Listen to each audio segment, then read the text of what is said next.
क्षेत्र जो आहे गुन्हेगारीचा, ह्यामध्ये आता जे काही आता आपण मागे 2 गुन्हे अशा व्यक्तींवरती दाखल केले ज्यांनी एक जमाव करून त्या गल्लीमध्ये त्या ठिकाणी दहशत निर्माण करण्याचा व दडपण निर्माण करण्याचा प्रयत्न केला होता. 2 गुन्हे आपण प्रोएक्टिव्हली आम्ही पोलिसांनी स्वतः दाखल केलेले आहेत. असेही लोकांना आम्ही शोधत आहोत, त्यांच्यावरती कारवाई बॉन्ड घेऊन आणि इतर अटकेसारखी सुद्धा कारवाई.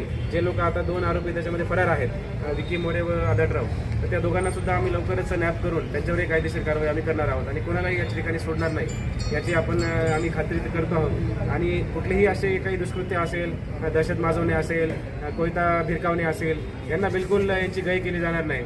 याबद्दल सगळ्या जे काही पंढरपुरातले क्रिमिनल्स आहेत त्यांनी याची नक्कीच नोंद घ्यावी. सर, खुनाचा आरोपी पंढरपुरात आला, जामिनावर सुटल्यानंतर त्याची मिरवणूक काढण्यात आली, त्यावेळी गुन्हा दाखल केला. येस, त्याच गुन्ह्याबद्दल मी सांगत होतो. असे 2 प्रकार झालेले ज्यामध्ये असे एकत्रित 40 ते 50 लोकांचा जमावडा करून त्या ठिकाणी फटाके फोडण्यात आले, रस्ता अडवण्यात आला, वाहनांचा ताफा त्या ट्रॅफिकला ब्लॉकेड करून त्यांनी तो काही कारवाई ती केलेली.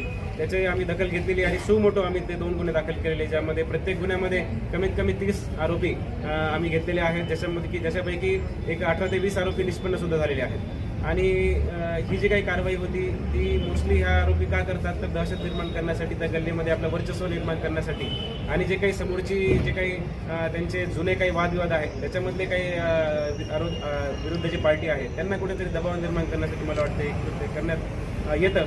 परंतु पंढरपुरात हे कुठलंही अशा पद्धतीचं काही कृत्य असेल, जमाव करून दहशत निर्माण करणे हा कायद्याने गुन्हा आहे आणि नक्कीच त्याला गंभीर सेक्शन लावून आणि अटकसारखी कारवाई करून आम्ही त्यांच्यावरती आळा घालणार आहोत.